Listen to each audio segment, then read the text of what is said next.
मेरे साथियों, लड़ाई अपना बाप दादाए पुरखाए बहुत मेहनत और कठिनाई से लड़ाई लड़ी। ये आजादी, ये देश, ये यूं नहीं मिला। और आपने को जल और जमीन की लड़ाई ऐसे आपने बाप बताए।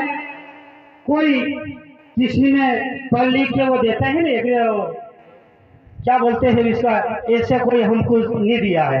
हमारा बाप दादा ने बहुत मेहनत करी, 15-15 साल, अभी 15-15 दिन, 20-20 दिन खाली संघर्ष करा और एक हटाया आंदोलन चलायो और फिर जाइए अंग्रेजे अपने लोगों पर अत्याचार करो।